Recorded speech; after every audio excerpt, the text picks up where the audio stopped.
नमस्कार, news point लेकर हाजिर हूं मैं राजीव।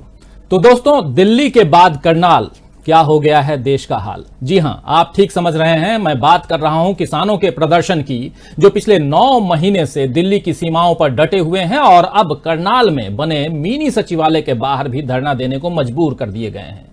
सरकार की जिद, सत्ता का अहंकार और आम आदमी की तकलीफों से सत्ताधीशों की बढ़ती दूरी इस विरोध प्रदर्शन का कारण है। आप बहुत अच्छी तरह से जानते हैं और आप जानते ही हैं कि पिछले 28 अगस्त को हरियाणा में बीजेपी के एक कार्यक्रम का विरोध करने के दौरान किस तरह किसानों पर सरकारी जबरदस्ती के आदेश एक अधिकारी, उस अधिकारी का नाम आयुष सिन्हा है, जो एसडीएम हैं, उन्होंने दिए थे।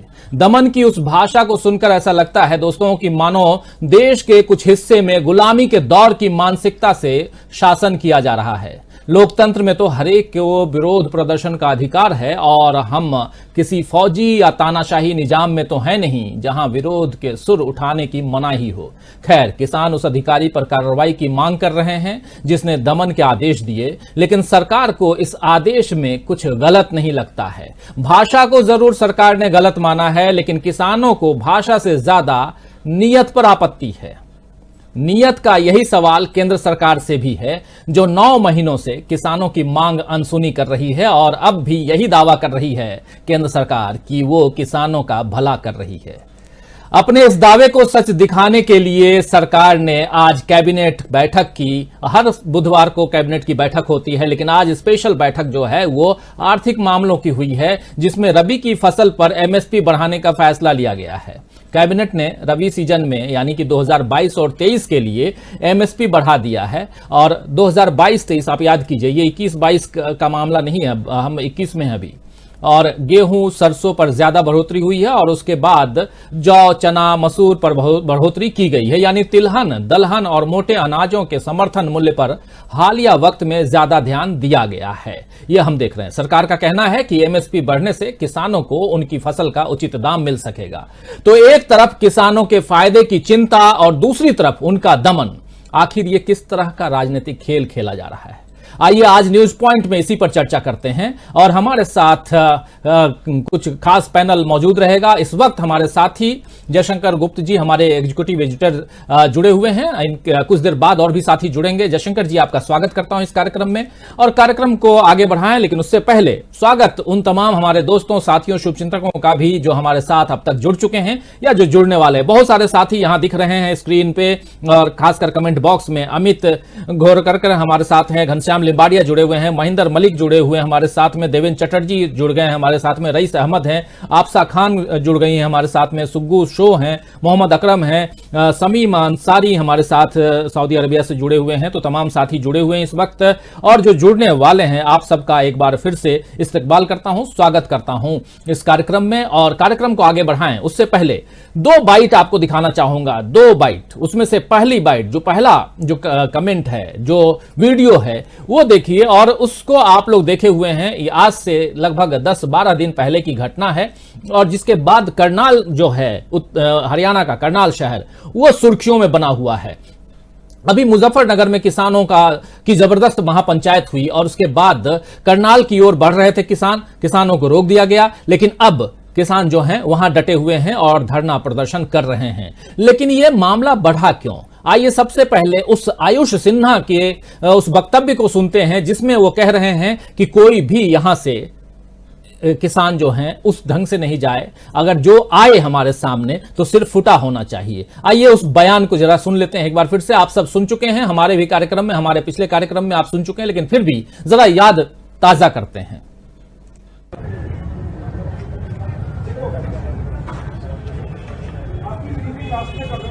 सिंपल है, जो भी हो यहां से, इससे कोई भी नहीं जाएगा वहां। इसी तरह का स्पष्ट कर देता हूँ, सर छोड़ देना। हाँ, कहाँ नहीं है सर? मैं ड्यूटी मैजिस्ट्रेट हूँ, लिखित में बता रहा हूँ। कितने लग मारा? कोई डाउट? मारोगे? कोई जाएगा इसको बीच करके? सीधे उठा के मारना पीछे, कोई डाउट नहीं है, कोई डायरेक्शन की जरूरत नहीं है। क्लियर है? ये नाका किसी भी हालत में हम रीच नहीं होने देंगे। हमारे पास पर्याप्त फोर्स पीछे, 100 की फोर्स पीछे, यहाँ पे आपको खड़ा रखा है शुरू में, जिस समय कोई इशू नहीं है। मारोगे ना लट? ठीक है, क्लियर है। हेलमेट पहन लो, ये और मेरे को एकदम आप अलर्ट लेके बैठे नहीं ना यहाँ पे, ठीक है। हम पूरी रात नहीं सोए यार, 2 दिन से ड्यूटी कर रहे हैं। आप तो सो के आए हो थोड़ा, कोई बात नहीं, अभी खींचना अभी हमारे 6 घंटे, ठीक है, क्लियर है सर। ठीक है, कर लो यहाँ पे। यहाँ से एक बंदा नहीं डालना चाहिए यार, मेरे पास आए नहीं यार, और अगर गया ना तो उसका सर फुटा होना चाहिए किसी का, ठीक है, क्लियर है ना आपको? ठीक है। फिलहाल आप देख सकते हैं सख्ती से आदेश जरूर दे दिए हैं। जी हाँ, सख्ती से आदेश जरूर। तो सुना आपने, क्लियर है ना, क्लियर है ना। तो ये जो क्लियर है यानी कि सिर्फ फोड़ दो, जो भी करना कर दो। इसके बाद हरियाणा के मुख्यमंत्री ने कहा था कि उनकी भाषा जो है वो ठीक नहीं थी, लेकिन यानी कि वक्तव्य उनका ठीक नहीं था एसडीएम साहब आयुष सिन्हा का, लेकिन एक्शन सही था। यानी कि कहें तो सिर फोड़ने का जो बात कह रहे हैं और उसके बाद जो एक्शन लिया गया, कई किसानों के सिर फुटे हुए दिखे और सोशल मीडिया पर वायरल हो रहे फोटो फुटेज और वीडियोस को आप लोग बहुत अच्छी तरह से देखे होंगे कि किसानों का क्या हाल कर रखा था, वहां की पुलिस ने क्या कर रखा था, वो आप लोगों ने देखा। खैर, ये आप सब अच्छी तरह से जानते हैं और किसान आंदोलन से जो साथी जुड़े हुए हैं वो बहुत अच्छी तरह से जान रहे हैं कि पुलिसिया ज्यादती और सरकार की जो ज्यादती पिछले 9 महीनों से वो झेल रहे हैं। चाहे दिल्ली के बॉर्डर तक आने के दौरान सड़कों को किस प्रकार टुकड़ों में विभाजित कर दिया गया कि उनकी गाड़ियां जो हैं गड्ढे खोद दिए गए सड़कों पर, उसके अलावा उनके ऊपर वाटर कैनन चलाया गया, उनके ऊपर किस तरह के कितनी ज्यादतियां हुई हैं ये आप लोगों से छुपी हुई नहीं है, ये आप सब अच्छी तरह से जानते हैं। उसकी चर्चा बार बार क्या करें, लेकिन किसान भी अपनी मांगों पर अड़े हुए हैं, अडिग हैं, डटे हुए हैं। तो यही हम पूछ रहे हैं कि आखिर क्या हो गया है इस देश का हाल। लेकिन आगे बढ़े उससे पहले अब करनाल में जो कुछ भी हो रहा है उससे पहले आज ही सुबह राकेश टिकैत किसान नेता, उन्होंने भी एक बयान दिया है। उनकी बाइट को भी पत्रकारों से उन्होंने चर्चा की, उस दौरान क्या कुछ कहा है ये भी देख लेते हैं, सुन लेते हैं और फिर आगे बढ़ते हैं। हमारे कुछ साथी जुड़े हुए हैं, हमारे साथी जयशंकर जी हमारे साथ जुड़े हुए हैं और भी साथी जुड़ेंगे और सबसे आपका परिचय भी करवाऊंगा और साथ साथ हम इस कार्यक्रम को आगे बढ़ाएंगे बहुत सारी बातों के साथ और आपकी बातों आपके विचारों को भी हम सामने रखेंगे। आइए राकेश टिकैत जी को सुनते हैं। रिक्रूटिंग है क्या? सारी फोर्स लगनी चाहिए जितनी देश में है। समझौता कहाँ भी हो सकता है? बातचीत के लिए बुलाया, अभी बुलाए, अभी देखेंगे कहाँ से उम्मीद करेंगे कि हिंसा ना हो, आपस में टकराव। हम हिंसा करने वाले हैं क्या? और नया पुलिस हिंसा करने वाली? हिंसा करने वाला कौन है? ऑर्डर देने वाला, उसी की तो तलाश। हाँ, मान देंगे। सरकार जितना जल्दी सुधर जाए, जितना जल्दी सरकार बातचीत कर ले, जितना जल्दी सुधर जाए सरकार उतना ठीक है। ये हर जिले में होगा, हर गांव-गांव में होगा, पूरे देश की धरती पे होगा, ये होगा। इस महापंचायत का जो मकसद था वो मकसद ये था कि जो 28 तारीख को लाठीचार्ज हुआ था उसमें दोषियों के खिलाफ कार्रवाई, मुआवजा दिया जाए जो लोग घायल हैं। उसको लेकर क्या होने जा रहा है? और उसके लिए तो हमारे राज्यपाल जी हैं, दर्शन पाल जी हैं, पूरी 11 आदमी के कमेटी। तो सुना आपने कि ये जो 28 तारीख को जो घटना घटी है उस घटना के खिलाफ महापंचायत, लेकिन महापंचायत करने की इजाजत नहीं मिली। अब किसान नेता जो हैं वहां धरना दे रहे हैं मिनी सचिवालय के पास। और ये आप राकेश टिकैत जी को सुन रहे थे, पत्रकारों से चर्चा कर रहे थे और पत्रकारों को अपना जवाब दे रहे थे कि क्या कुछ करने वाले हैं। कह रहे हैं गांव गांव में होगा, मोहल्ले मोहल्ले में होगा, शहर शहर में होगा, पूरे देश में होगा, यानी कि इनका आंदोलन अभी और आगे बढ़ेगा। अब सरकार तैयार रहे कि वो क्या कुछ करना चाहती है। सीधे आएंगे अपने साथियों के पास जो हमारे साथ जुड़े हुए हैं। हमारे साथ 3 विशेषज्ञों का पैनल मौजूद है।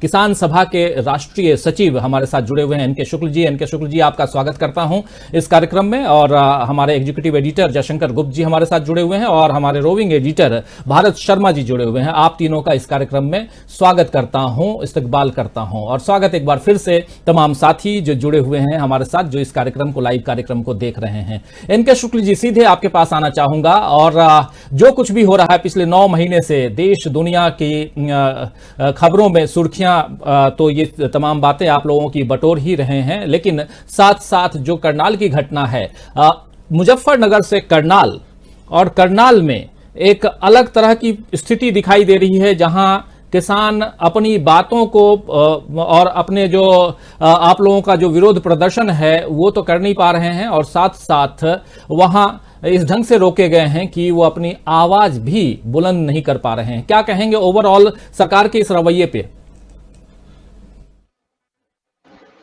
यह है कि जो अचानक रात के अंधेरे में आपकी आवाज नहीं आ रही है, आप तक फिर से आएंगे। लेकिन भारत जी, आपके पास आना चाहूंगा, तब तक शुक्ल जी का, एनके शुक्ल जी की आवाज को चेक कीजिए। लेकिन भारत जी, ओवरऑल क्या कहेंगे इस घटनाक्रम पे?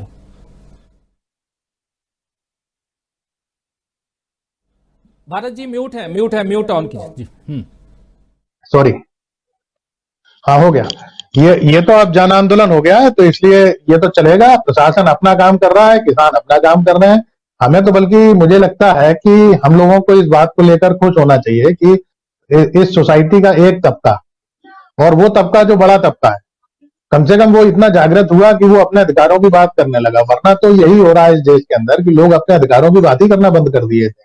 आप देखिए ना, महंगाई बढ़ रही है, बेरोजगारी बढ़ रही है, तमाम सारी चीजें हैं, लेकिन उसके ऊपर कहीं कोई बातचीत नहीं होती।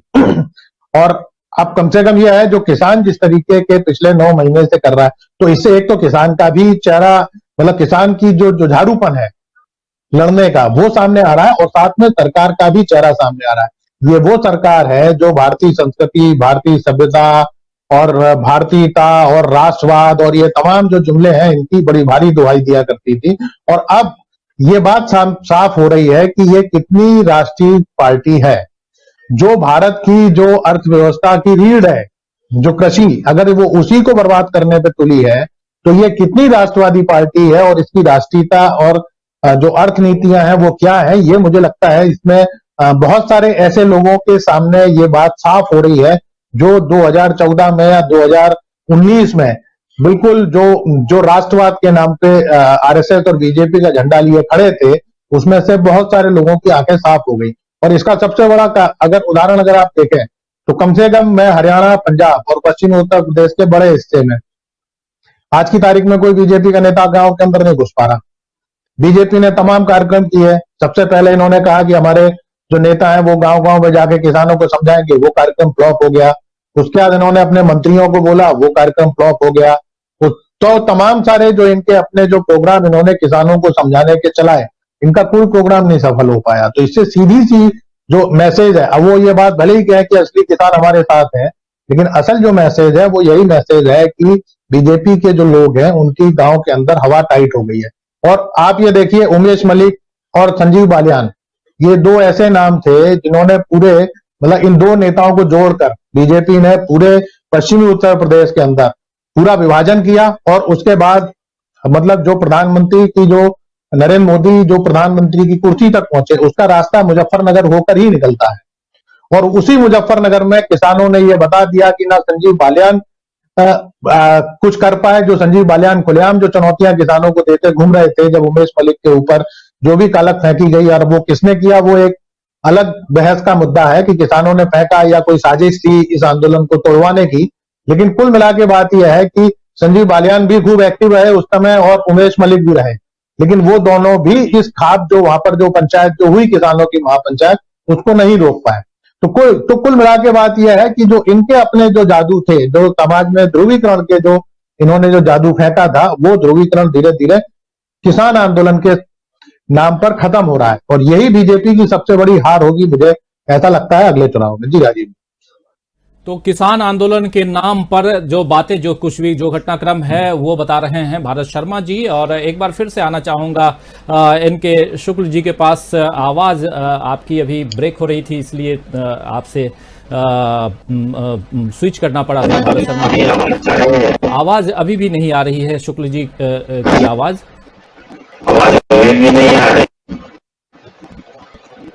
के पास आना चाहूंगा। करनाल में जो भी इस वक्त जो घटनाक्रम चल रहा है जयशंकर जी, उससे एक बार फिर बीजेपी की संवेदनहीनता नजर आ रही है। क्योंकि न सिर्फ आज की घटना जो है पिछले 2-3 दिनों से, बल्कि उसके अलावा हम देख रहे हैं जयशंकर जी कि 28 तारीख को भी जो घटनाक्रम, और उसके बाद से जिस प्रकार किसान नाराज हुए हैं, और वो लगातार बढ़ता जा रहा है। मतलब स्थिति ये हो गई है कि मारकाट करवाने का आदेश देना, ये अपने आप में कहां सिर फुटा होना चाहिए, एक एक का सिर फुटा होना चाहिए, ये आदेश देना। और अब जब वो पहुंचते हैं विरोध प्रदर्शन, गांधीवादी तरीके से किसान आंदोलन कर रहे हैं, उसके बाद जो चीजें हो रही हैं, तो ये तो साफ नजर आ रहा है कि सरकार जो है वो विरोध के लोकतांत्रिक अधिकार को ही खत्म कर देना चाहती है। क्या कहेंगे ओवरऑल? नहीं राजीव जी, आज सुबह से जो चर्चा चल रही थी, बल्कि कल शाम से चर्चा चल रही थी कि मोदी मंत्रिमंडल की बैठक होने वाली है और लगता है किसानों पर कुछ बड़ा फैसला होने वाला है।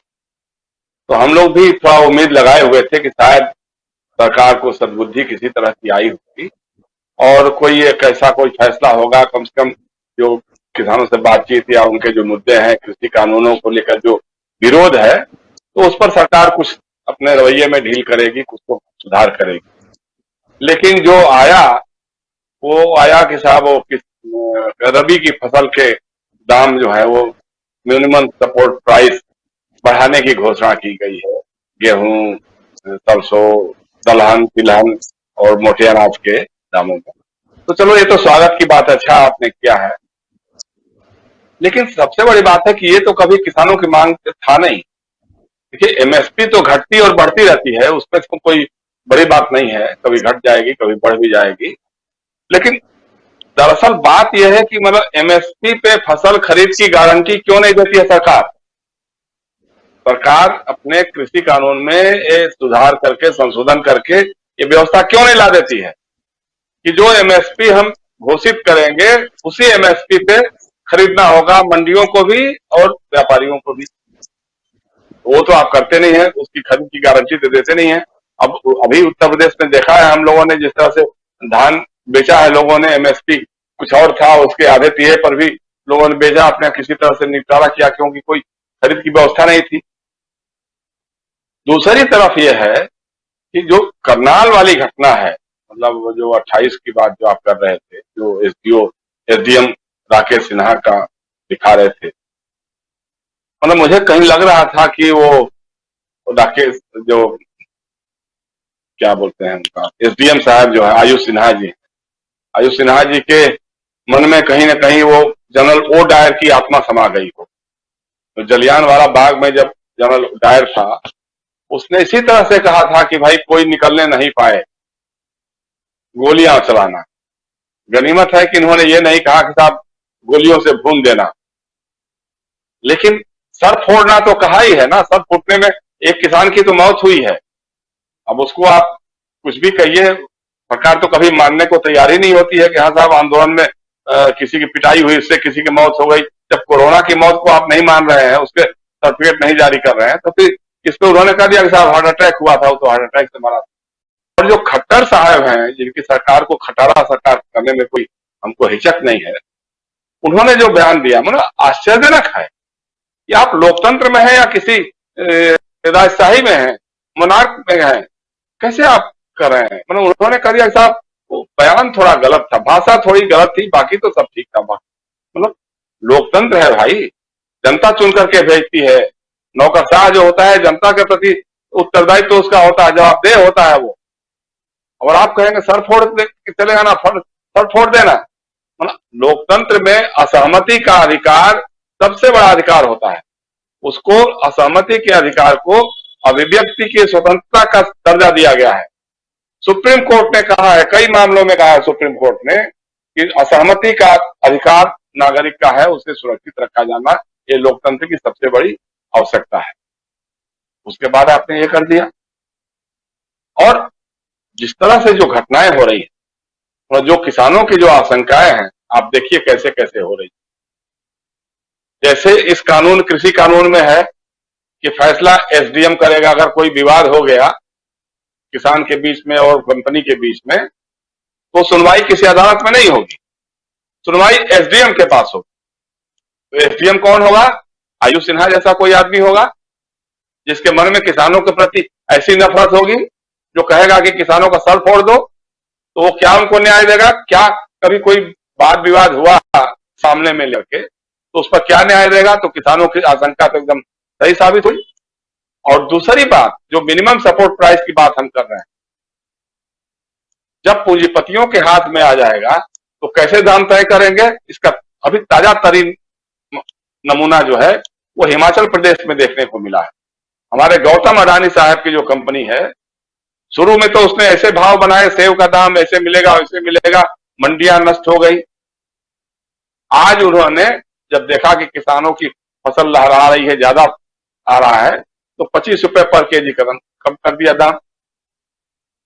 मतलब कोई एमएसपी की गारंटी तो है नहीं कि सरकार ने कोई रेट तय किया हो, उसी रेट पे बेचना है या उसी रेट पे खरीदना है, तो उन्होंने इसको कम कर दिया। उत्तर प्रदेश के आंकड़े कोई बता रहा था कि जो साल भर पहले जितनी वहां मंडियां थी, अब आधे से भी कम रह गई है मंडियां। तो आप ये कह रहे हैं कि हाँ मंडी तो खत्म नहीं होगी, मंडी का अस्तित्व रहेगा, तो मंडियां भी खत्म हो रही हैं। तो कुल मिलाकर के जो स्थिति है, संवेदनहीन सरकार है, लेकिन किसान भी अडिग हैं। वो भी अपने संघर्ष को लेकर के उन्होंने तय कर लिया है कि अब चाहे मरेंगे, चाहे खपेंगे, चाहे कुछ भी होगा, लेकिन हम लड़ेंगे। और ये बहुत बड़ी बात है। मैं भारत शर्मा की बात से सहमत हूँ। भारत शर्मा जो कह रहे थे कि अब ये किसान आंदोलन जो है जन आंदोलन का रूप लेने लगा। मुझे याद आता है अच्छी तरह से, जब गुजरात में छात्रों ने आंदोलन किया था तो हॉस्टल की फीस बढ़ा दी थी, खाने का क्वालिटी को लेकर के कुछ खाने का मेस का दाम बढ़ा दिया था। उसको लेकर के जो छात्र और नौजवानों ने वहां पे आंदोलन किया था, और वही आंदोलन आगे बढ़ते बढ़ते गुजरात में कांग्रेस की सरकार का खात्मा सुनिश्चित किया था। उसके बाद बिहार में पहुंचा वही आंदोलन। वो आंदोलन धीरे धीरे करके संपूर्ण क्रांति के आंदोलन के रूप में बदल गया।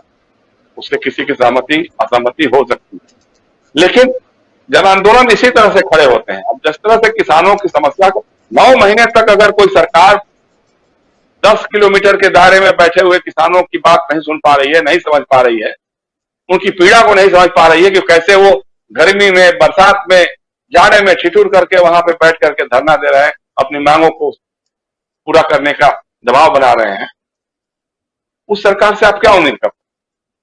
तो अगर इन्होंने, किसानों ने ये नारा दे दिया है कि अब वोट के जरिए चोट होगी, क्योंकि लोकतंत्र में सबसे बड़ा अधिकार तो यही है, सबसे बड़ा हथियार यही है, अपनी बात को सुनाने के लिए, अपनी बात को मनवाने के लिए। मुझे जो डर लग रहा है राजीव जी, वो डर ये है कि जो किसानों के साथ जिस तरह का दमन हो रहा है, अब आज जैसे करनाल की रैली की बात आप कर रहे थे, जो जिस तरह से उसको रोकने की कोशिश की गई, 5 जिलों में इंटरनेट कनेक्शन जाम कर दिए गए, बंद कर दिए गए। तो हम किस युग में रह रहे हैं? इमरजेंसी में रह रहे हैं या आफतकाल में रह रहे हैं? किस काल में रह रहे हैं? आपने इंटरनेट बंद कर दिया, आपने सार्वजनिक वाहन, सरकारी वाहन बंद कर दिए कि लोग पहुंच न पाए, तो हर तरह से रोकने की, फिर भी हजारों हजार की तादाद में लोग वहां पहुंच गए। तो दमन की जब पराकाष्ठा पहुंचेगी तो कहीं किसानों में कोई हताशा न विकसित हो जाए, कहीं वो हताश न होने लग जाए और हताशा के बाद कुछ और रास्ता ना अख्तियार कर लें, इसका सबसे बड़ा खतरा मुझे अब नजर आ रहा है। हालांकि मैं इस बात की बहुत तारीफ करूंगा राकेश टिकैत की, चढ़ूनी की, या जितने भी उनके नेता हैं उनकी, और उनका जो संयुक्त किसान मोर्चा है उनकी मैं बहुत तारीफ करूंगा कि 9 महीने तक इस आंदोलन को संयमित, अनुशासित और अहिंसक बना करके रखा है उन लोगों ने। सतर्कता बड़ी गजब के रखते हैं वो लोग, क्योंकि कई बार सरकारी प्रायोजन में, मतलब सरकार से प्रायोजित या आरएसएस के लोग या बीजेपी के लोग या उनके जो हिंदुत्ववादी के लोग हैं, ये लोग भी कोशिश करते हैं जाकर के कि किसान आंदोलन को बदनाम करने के लिए कुछ ऐसी घटनाएं कर दें जिससे मीडिया के लोग जो बैठे हुए हैं वो लगातार अपना भोंकू शुरू कर देंगे। अब पूरा जो मुजफ्फरनगर की इतनी बड़ी रैली हुई, हाल के वर्षों में कभी इतनी बड़ी रैली हुई नहीं थी वहां, या तो महेंद्र सिंह टिकैत के जमाने में कभी होती थी, लेकिन हमको लगता है कि उससे भी शायद ये बड़ी रैली हो गई। तो उसकी खबर न दिखा करके आप वो बताने लगे कि जो अब तो किसान आंदोलन जो है वो सत्ता बदलने के आंदोलन में बदल गया है और राजनीति घुस गई है और ये हो गया और वो हो गया। अरे भाई 9 महीने तक तो यही करते रहे, आपने एक बार भी पूछा नहीं लोगों को, सरकार को बोला नहीं, बताया नहीं कि साहब 9 महीने जो लोग बैठे हुए हैं इनकी मांगों पे आप विचार कब करोगे? आप अफगानिस्तान की तो छोटी छोटी बातें समझा दे रहे हो देश भर को। देश का हर बच्चा नौजवान अफगानिस्तान को लेकर विद्वान बन चुका है, लेकिन किसान आंदोलन के बारे में, किसानों की समस्याओं के बारे में, उनको जो यूरिया खाद मिल रही है, उनको जो बिजली मिल रही है, उनको जो पानी मिल रहा है, उनको जो खाद और ये बीज मिल रहे हैं, उनके दाम कहां तक पहुंच गए हैं, इसके बारे में तो कभी चर्चा नहीं कर रहे हैं। आज दोपहर से मैं देख रहा हूं सारे टीवी चैनल पे ब्रेकिंग न्यूज, एमएसपी बढ़ा दी गई, एमएसपी बढ़ा दी गई, 2% बढ़ाया गया भाई। इसके पहले के वर्षों में इससे ज्यादा बढ़ोतरी हुई है, लेकिन ये बड़ी खबर आपके लिए है। लेकिन कभी भी आपने किसी भी टीवी शो के किसी डिस्कशन में ये नहीं दिखाने की कोशिश की कि साहब किसान की लागत मूल्य क्या आती है।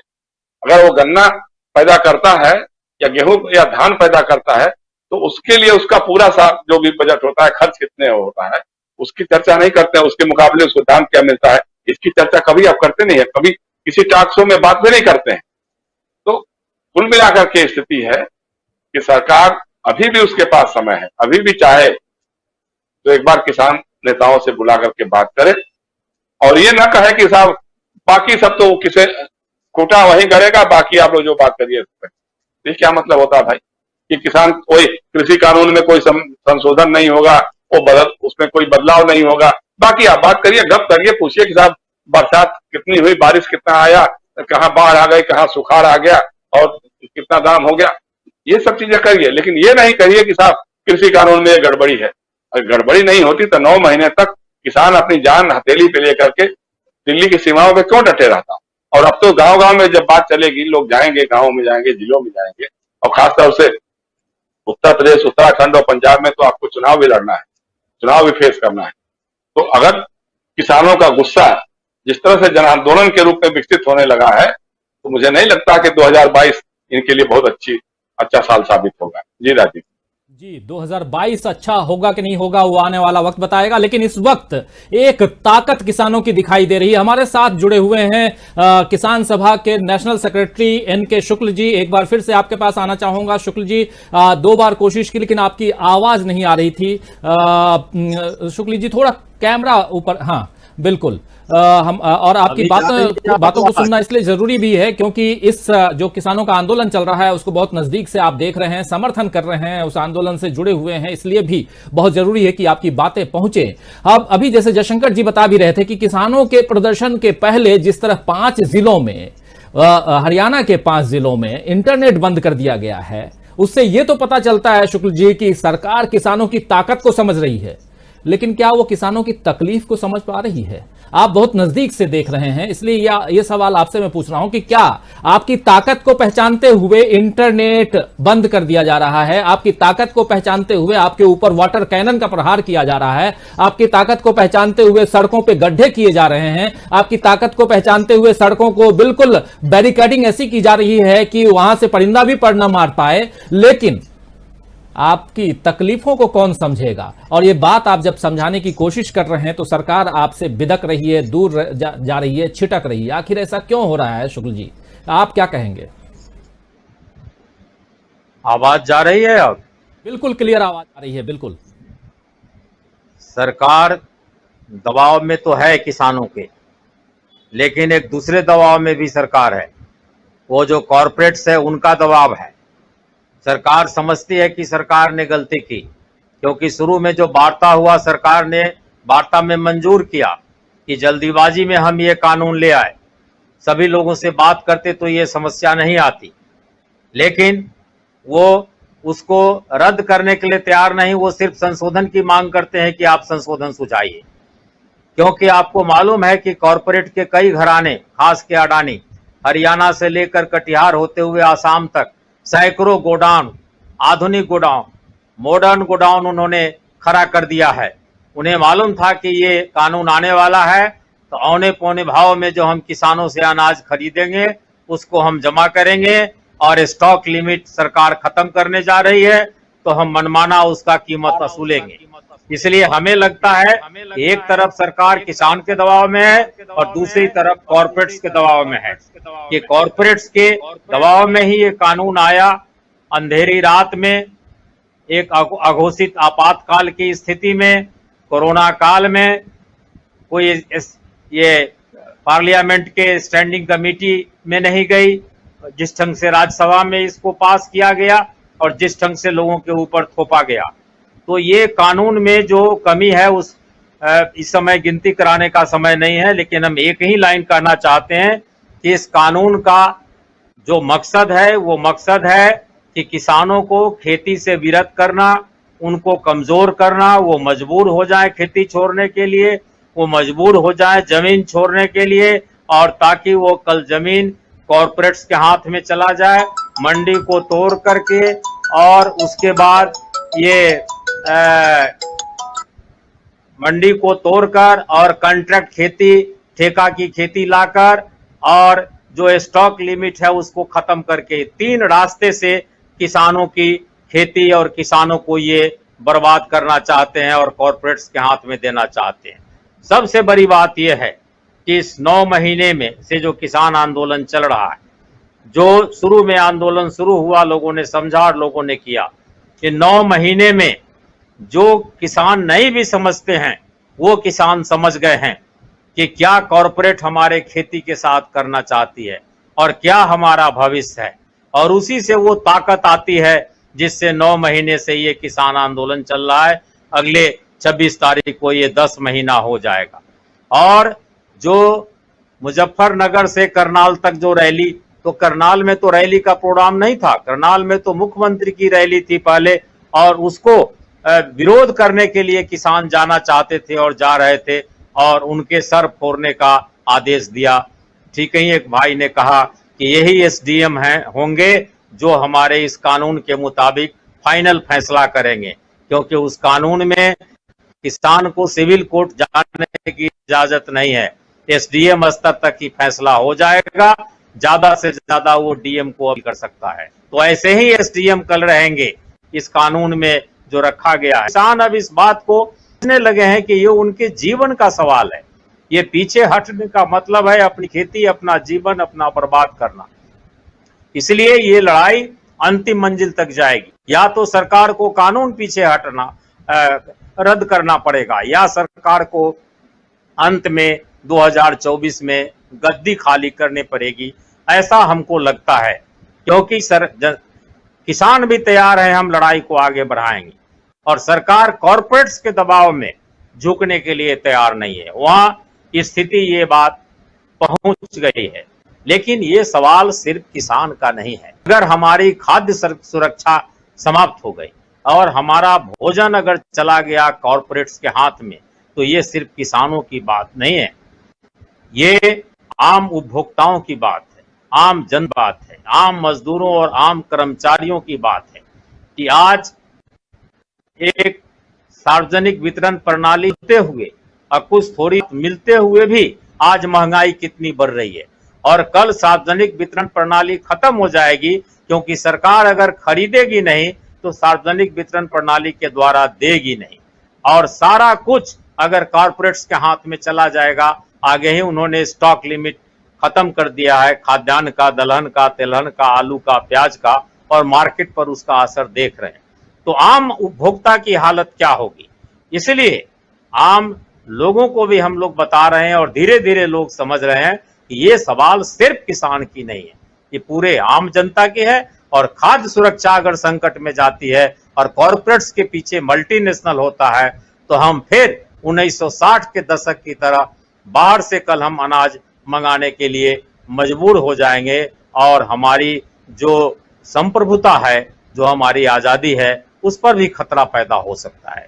इसलिए ये लड़ाई सिर्फ किसान की नहीं है, सिर्फ जमीन बचाने की नहीं है, ये खाद्य सुरक्षा और जो हमारी आजादी है उसको बचाना, पूरी जनता के अधिकार को बचाना, पूरे आम उपभोक्ताओं के अधिकार को बचाने की लड़ाई है।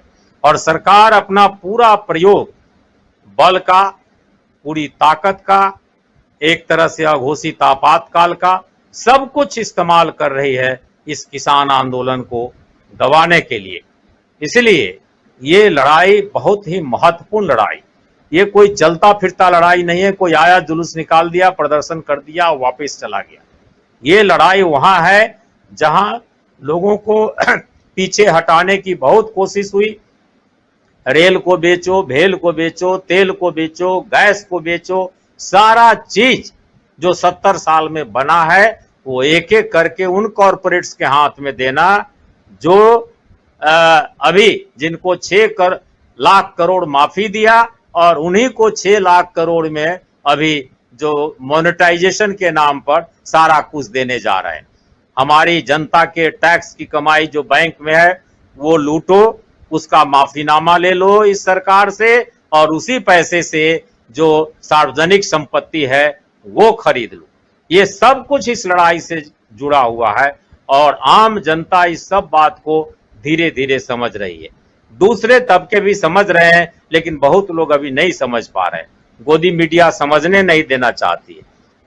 डे एंड नाइट सिर्फ हिंदू मुस्लिम हिंदुस्तान, पाकिस्तान, तालिबान, उसी का एजेंडा चलाना है और आम जनता की जो समस्याएं हैं, महंगाई है, बेरोजगारी है, गरीबी है, किसानों की समस्याएं हैं, इस सब को पीछे कर देना है, यही स्थिति है। लेकिन ये किसान आंदोलन ये सारे एजेंडा को धीरे धीरे जनता के सामने लड़ा और जनता की चेतना में आ रही है। पुराना कहावत है कि 10 साल के पढ़ाई में जितना लोग नहीं सीखता वो 10 दिन के आंदोलन में सीखता है।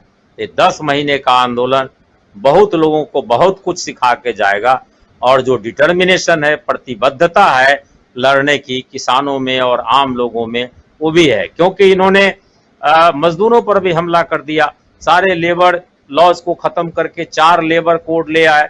तो इतना दिन से 100 बरस से जो मजदूर लड़ करके अधिकार लिए थे, उस अधिकार को भी ये कॉरपोरेट्स के दबाव में इन्होंने छीन लिया है। तो वो तो जरूर मुकाबला करेंगे, वो विरोध करेंगे और इसलिए सारे ट्रेड यूनियंस ने 27 सितंबर को जो भारत बंद का नारा है, उस नारे को समर्थन किया है। आज उनका भी स्टेटमेंट आ गया है, उनका भी बयान आ गया है। तो ये लड़ाई एक बड़ी लड़ाई में बदलने जा रही है। सरकार को पीछे हटना पड़ेगा या सरकार को गद्दी खाली करनी पड़ेगी, हमें ऐसा ही लगता है।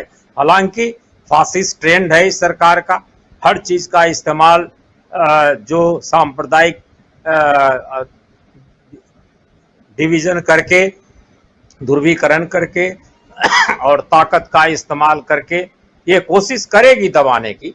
लेकिन दुनिया में ऐसा हुआ है कि जहां भी दबाने की कोशिश हुई है, आंदोलन आगे बढ़ा है। ठीक है, एक भाई ने चर्चा की कि 1973 में गुजरात से जो आंदोलन शुरू हुआ, 74 में बिहार में आकर जेपी आंदोलन के रूप में सारे देश में आ गया, जिसको श्रीमती इंदिरा गांधी इमरजेंसी से भी नहीं दबा सकी, आखिर में उनको जाना पड़ा। तो इतिहास में सब चीज कार्बन कॉपी तो नहीं होता, लेकिन सबक लेने की जरूरत है कि मोटा मोटी लगभग उसी रास्ते पर ये आंदोलन उस समय छात्रों के आंदोलन से शुरू हुआ था, अभी ये किसानों का आंदोलन है, रास्ता उधर ही जा रहा है। और सारे जो जनतांत्रिक ताकतें हैं, धर्मनिरपेक्ष ताकतें हैं, वो सब लोगों की का सहयोग और समर्थन इस लड़ाई के साथ है। क्योंकि सभी लोग समझते हैं कि ये किसान आंदोलन अगर कुचल दिया गया, ये किसान आंदोलन अगर हार गया, तो ये सिर्फ किसान की हार नहीं होगी, पूरे जनता की हार होगी, पूरे देश की हार होगी, पूरे आम लोगों की हार होगी।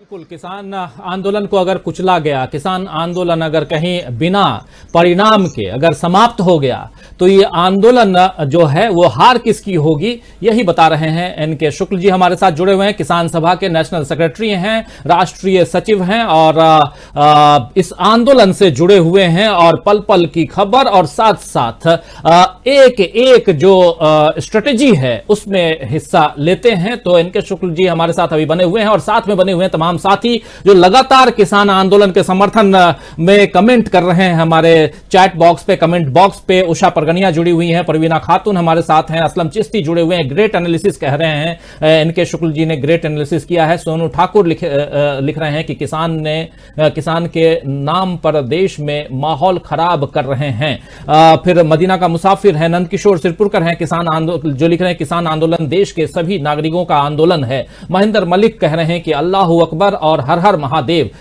ये नारा जो है ये पूरा एक नारा बन गया है इस देश के लिए, बता रहे हैं। जुबेर खान भी हैं जो कह रहे हैं सर आपको भी मानना पड़ेगा कि मोदी कहते हैं कि कुछ करती है, लेकिन इसके अलावा सन्नी हम बॉर्न हैं, सांसा पटेल है, मोहम्मद नदीम है। तो तमाम साथी बने हुए हैं, आप लोग बने रहिए, अपनी बातों को रखिए। सीधा भारत शर्मा जी आपके पास आना चाहूंगा और थोड़ी सी चर्चा करनाल की तरफ लेके जाना चाहता हूं। करनाल में जो किसानों के साथ हो रहा है उसका एक दूसरा पहलू यहां पर हम दर्शाने की कोशिश करेंगे और उस पर ही आपसे सवाल कि करनाल में मिनी सचिवालय के गेट पर हम जान रहे हैं कि पैरामिलिट्री फोर्स और पुलिस के जवान तैनात कर दिए गए हैं और इन्हें किसानों को किसी भी कीमत पर अंदर न जाने के आदेश दिए गए हैं। यह सब वहां पे हम देख रहे हैं। किसानों ने भी सचिवालय में आवाजाही रोकी हुई है और किसानों का कहना है कि वे न तो किसी को अंदर जाने देंगे और न ही कोई काम होने देंगे।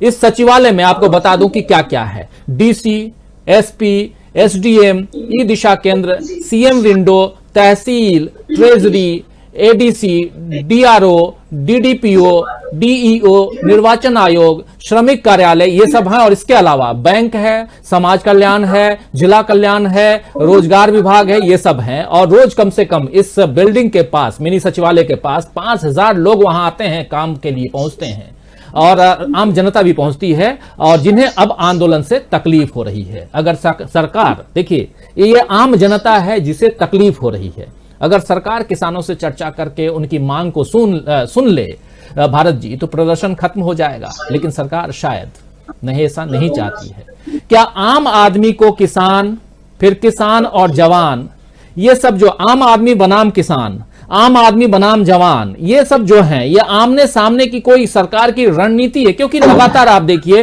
किसानों को रोक दिया आपने कहां? दिल्ली के बॉर्डर पे, और वहां पर बैरिकेडिंग किसने की? किसानों ने नहीं की, दिल्ली पुलिस ने की। और वहां आप कह रहे हैं, और गाड़ियों से जो लोग आते हैं जाते हैं, और ये कह रहे हैं कि भाई ये तो किसानों ने ऐसा अतिक्रमण कर लिया है, रोड पे वो बैठे हुए हैं, आप कोर्ट जाइए। कुछ लोग कोर्ट भी गए, सुप्रीम कोर्ट तक गए, अलग अलग कोर्ट के जो फैसले या कोर्ट की जो टिप्पणियां आई हैं, आप और हम सब अच्छी तरह से जानते हैं। इनके शुक्ल जी भी बहुत अच्छी तरह से देखें, सुने, जान रहे हैं। ओवरऑल कि ये भी क्या सरकार की एक रणनीति है कि किसानों को आम आदमी से दूर करें, या किसानों के खिलाफ आम आदमी को खड़ा कर दें, किसानों के खिलाफ जवानों को खड़ा कर दें? जवानों की बात इसलिए कह रहा हूं क्योंकि पुलिस वाले वहां खड़े हैं, पैरामिलिट्री के फोर्सेज वहां खड़े हैं, जो वाटर कैनन चला रहे हैं, जो सिर फोड़ने की बात कर रहे हैं। ये लोग कौन हैं? इनके पीढ़ियों को देखें तो वो भी किसान परिवार से आए होंगे। मैं खुद किसानों के इस आंदोलन में जाता था, भारत जी और जयशंकर जी आप दोनों भी हमारे साथी रहे हैं, और हम लोग वहां पर कितने ऐसे फोर्सेज के लोगों को, सेना के लोगों को हम लोगों ने देखा कि जो अपने ड्यूटी से बाहर निकलते थे और शाम को वहां किसानों के आंदोलन में अपनी ड्यूटी देते थे, उनके समर्थन में बैठते थे, पहचान छिपाने के शर्त के साथ में हमसे बात भी करते थे। तो इसका मतलब यह है कि ये समर्थन करना चाहते हैं, लेकिन सरकार इनको सामने लाकर के खड़ा कर दे रही है। तो आने वाले समय में एक अलग तरह का माहौल निर्मित नहीं हो जाएगा जब हम देखेंगे कि किसान और आम आदमी, किसान या जवान आमने सामने होगा, बाप बेटा आमने सामने? क्या कहेंगे? मुझे लगता है राजीव जी, ये ऐसा होना नहीं है। इसलिए नहीं होना है क्योंकि देखिए, बहुत सीधी सी बात है, पूरी कम्युनिटी जो है वो दो हिस्सों में बटी हुई है। एक वो लोग हैं जो दिन भर हर हर मोदी, घर घर मोदी करते हैं, है ना, और मोदी मीडिया उनको इसी काम में लगाए रखता है। ये वो लोग हैं जो गांव से कटे हुए हैं। ये वो लोग हैं जिन्हें ये नहीं पता कि एक बीघे में कितना गज होता है ना, जिनको ये नहीं पता कि एक बीघे जमीन में कितना उत्पादन होता है। वो गाय की रोटी सुबह एक निकाल देते हैं, और उसके बाद वो ये समझते हैं कि उन्होंने दो गाय की बड़ी सेवा करती है। उनको ये नहीं पता कि किस तरीके से 500-500, 800 गाय का टोला रात में खेतों के ऊपर हमला करता है, और किस तरीके से किसान उसकी रक्षा करता है, उसकी रखवाली करता है खेतों की। तो इसलिए ये वो लोग हैं, और ये अपनी सुविधा के अलावा, खुद की सुविधा के अलावा, ये किसी दूसरी चीज की बात ही नहीं करते। देखिए, एजुकेशन खत्म हो गया, इनकी सेहत पे कोई असर नहीं पड़ा। हेल्थ खत्म हो गया, इनकी सेहत पे कोई असर नहीं पड़ा। कल को फूड सिक्योरिटी भी खत्म हो जाएगी, उससे भी इनकी सेहत पे कोई असर नहीं पड़ेगा। इसलिए नहीं पड़ेगा क्योंकि ये लोग ये मान के चल रहे हैं कि इनकी जेब में पैसा है और ये चीजों को परचेज कर सकते हैं, है ना। तो ये कुल मिला के ये वो लोग हैं जो अपनी जड़ों से कटे हुए हैं, जो केवल सुबह से ड्यूटी में निकलते हैं, शाम को घर में लौट के टीवी चैनल खोल लेते हैं, और उसके बाद बैठ के व्हाट्सएप पर बिल्कुल हिंदू मुसलमान 24 घंटे करते रहते हैं। ये वो लोग हैं। लेकिन एक दूसरा सेक्शन ऐसा भी है, अगर इसकी बात करें तो मैं आपको एक उदाहरण देता हूं। देखिए, जिस समय मुंबई में जो किसानों की रैली गई थी, वो किसान सभा की ही रैली थी, शुक्ला जी और बेहतर तरीके से आपको बताएंगे। लेकिन जब मुंबई गई थी तो मुंबई के लोगों ने निकल के आए थे और उन्होंने अपने दरवाजे खोल दिए थे किसानों के लिए।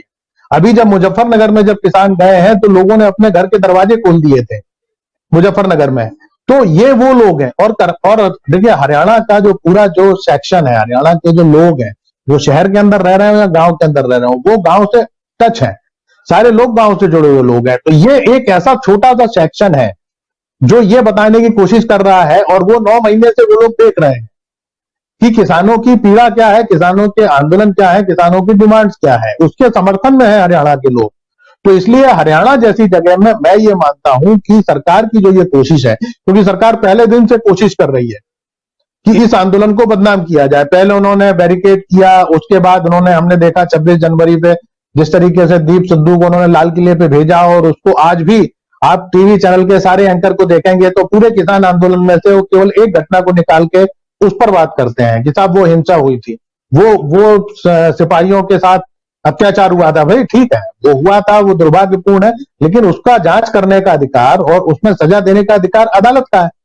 जांच करने का अधिकार पुलिस का है, तो पुलिस पता है ना कि कौन किसने किया है। दीप सिद्धू कौन है ये क्या पुलिस नहीं जानती है क्या? या बाद में जो सोशल मीडिया पे जो फोटो आए, जो फुटेज आए, किसको नहीं पता कि अमित शाह और इनके सबके साथ दीप सिद्धू के फोटो आए?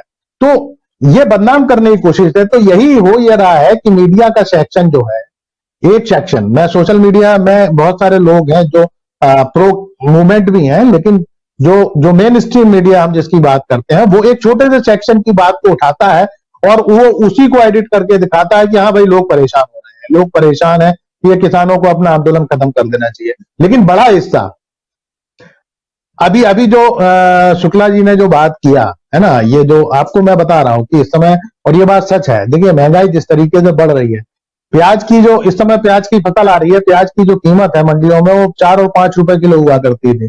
लोग स्टॉक करके रख लेते हैं। आज प्याज 30 रुपए से कम नहीं है। ये सारा स्टॉक कहां हो रहा है? आज आप तेल की कीमत देखिए, ऐसा नहीं है कि सोयाबीन कम हुआ हो या सरसों कम हुई हो, सरसों पहले भी इतनी होती थी। आज सरसों की कीमत 8500 रुपए है, 8600 रुपए। मैं दाने की बात कर रहा हूं। तेल अगर आप लेंगे 200 रुपए लीटर है।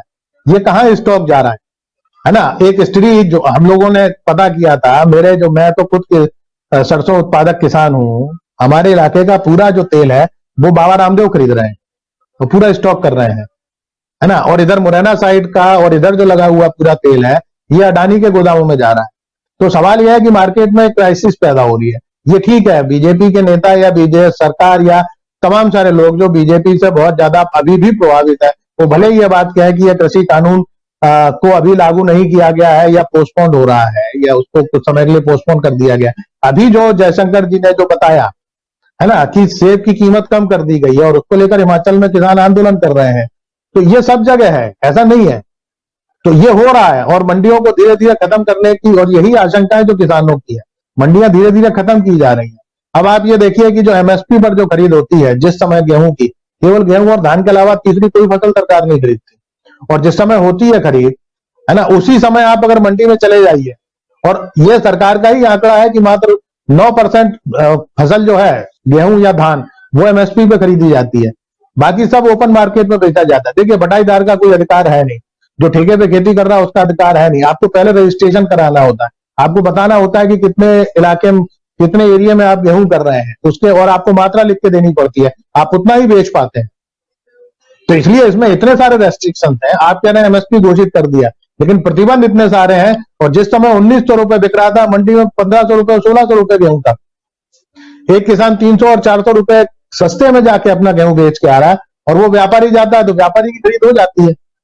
और उसके ऊपर भी आप ये देखेंगे कि सरकार बोनस और इसकी बात करती है, लेकिन कोई बोनस नहीं मिलता। ढुलाई तक किसानों से वसूली जाती है, जबकि ढुलाई का पैसा मिलता है।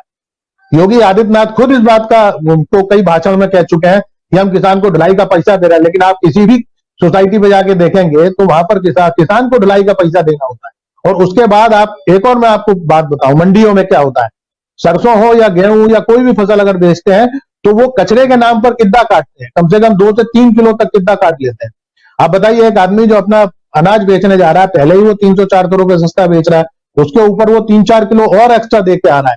फिर उसके बाद उसकी छनाई के नाम पर जो छोटा अनाज निकाला जा रहा है, वो किया जा रहा है, वो सब कचरे में अलग किया जा रहा है, और फिर उससे ढुलाई भी वसूली जा रही है। तो आखिर लूटने का कहीं कोई लिमिट तो होना चाहिए ना। तो ये केवल एक प्रोपेगेंडा जो जिस तरीके का किया जा रहा है। दूसरा, अभी आज जो एमएसपी की जो बात हो रही है, आप ये देखिए कि जो कॉस्टिंग है वो कम कर दी गई है। अगर मैं सीधे दावा करता हूं कि कोई भी बड़ा कृषि वैज्ञानिक ये बता दे कि एक किसान परिवार जिसके घर में 3 और 4 लोग हैं, जो अगर चलिए मैं एक ही फसल की बात कर रहा हूं, गेहूं की, आज सरकार बता रही है कि 1000 रुपए उसकी लागत है 1 क्विंटल की। मैं कह रहा हूं आप उसका उस परिवार का आप केवल मजदूरी जोड़ दीजिए उसमें। आप बता दीजिए भाई, अगर मैं 500 रुपए भी अगर मजदूरी जोड़ू, गेहूं की कटाई का 500 रुपए देते हैं हम लोग एक मजदूर को, मैं 500 रुपए भी अगर जोड़ता हूं और अगर 3 महीने अगर जोड़ता हूं, पूरी रात आप खड़े होकर 4-4, 5-5 पानी लगाते हैं, जब ठंड में लोग घरों से नहीं निकलते, तो आप उसकी मजदूरी जोड़ेंगे कि नहीं जोड़ेंगे? ये किस आधार पर 1000 रुपए मूल्यांकन किया जाता है लागत का, ये कहानियां समझ में नहीं आती हैं। और फिर आप ये दावे करते हैं कि साहब हमने तो बहुत ज्यादा मतलब ब्रेकिंग न्यूज है और हमने क्रांतिकारी कदम उठा दिया कि हमने 40 रुपए बढ़ा दिया। आपको मैं एक और उदाहरण दे रहा हूं। डीजल जो है, जो डीजल की कीमत हुई है, पहले जो 1 बीघा खेत जोतने में 100 रुपए का खर्चा आता था, आज वो बढ़ के 250 रुपए हो गया। और आप ये कह रहे हैं कि आप 40 रुपए हमने बढ़ा दिया एमएसपी, तो आप किसान के बल्ले बल्ले हो जाएंगे। तो ये जो मजाक जो सिस्टम जो मजाक बना रहा है ना, तो वो चीजें असल में समझ में हम लोगों को थोड़ा सा कम आ पाती हैं कि आखिर ये कैसे कैसे चीजें होने वाली है। जी राजीव जी। फिर से एमके शुक्ल जी आपके पास आऊंगा, उसके बाद जयशंकर जी आपके पास। शुक्ल जी, जो एमएसपी की बात हो रही है, आज जिस एमएसपी की घोषणा हुई है उसका कहा गया है कि वो 2022 और 23 के लिए, अभी हम 2021 और 22 में हैं, अगर फाइनेंशियल ईयर को भी देखें तो 22-23 ये क्या चुनावी साल के हिसाब से कि 22 का चुनाव भी निकल जाए और उसके बाद लगातार जो है 23 और 24 में तो लोकसभा चुनाव है ही, तो आज की चिंता न करके साल भर बाद की बात करना, ये एमएसपी का गणित थोड़ा सा मुझे समझ में नहीं आ रहा। मैं थोड़ा समझना चाहता हूं आपसे, आप तमाम चीजों को बहुत अच्छी तरह से जानते हैं और देख रहे हैं बिल्कुल सामने। और क्या ऐसा होता है कि अभी की बात न करके साल 2 साल आगे की बात की जाए, या जैसे आज सुबह से देख रहा हूं जब से किसानों के इस खासकर रबी फसल के एमएसपी की घोषणा हुई है, बढ़ोतरी की घोषणा हुई है, उसके बाद से चारों तरफ ब्रेकिंग न्यूज में यही खबर आ रही है कि किसानों पे बहुत बड़ा उपकार कर दिया, बहुत बड़ी सौगात दे दी गई है केंद्र सरकार की तरफ से किसानों पे। क्या ये एक बड़ी सौगात है? नहीं, ये तो किसानों के साथ एमएसपी के नाम पर मजाक चल रहा है। अगर पीछे आंकड़ों में जाने के पहले इतना ही हम तय करें कि 1 साल के अंदर जो डीजल का दाम बढ़ा है, जो खाद का दाम बढ़ा है, जो बीज और दवाइयों का दाम बढ़ा है, उसके मुकाबले जब 40% तो डीजल का ही दाम बढ़ गया, जो डीजल की ज़रूरत होती है खेती में, गेहूं की खेती में, और ये 40 रुपया इन्होंने बढ़ाया है। जबकि वास्तविकता ये है कि जब बैठक होती है, हर साल बैठक होती है दाम तय करने के लिए, एक एडवाइजरी कमेटी है, उसकी बैठक होती है, उसमें सभी राज्य सरकारें भी अपना सुझाव देती है। पिछली बैठक में रबी की फसल के लिए कोई भी राज्य सरकार 2000 क्विंटल से कम गेहूं पर खर्च नहीं बताया। ये कम से कम खर्च 2000, किसी ने 2100 बताया, किसी ने 2200 बताया, पर क्विंटल खर्च होता है किसान को, ये उन्होंने बताया। लेकिन सरकार उनका सिर्फ एडवाइस लेती है, सरकार बिल्कुल मानती नहीं उसको। CACP उसका नाम है, cost of agriculture price commission. तो वो बैठक हर साल करते हैं, हम लोगों को ही बुलाते हैं, लेकिन उसके सुझाव को नहीं मानते। एक बात। दूसरी बात, ये सरकार दावा करती है कि हम तो स्वामीनाथन कमीशन के मुताबिक MSP दे रहे हैं। बिल्कुल गलत बात है। स्वामीनाथन कमीशन ने कहा था C2 + 50% कॉम्प्रिहेंसिव कॉस्ट, जो पूरा खर्च होता है और उस पर 50% जोड़ करके देने के लिए।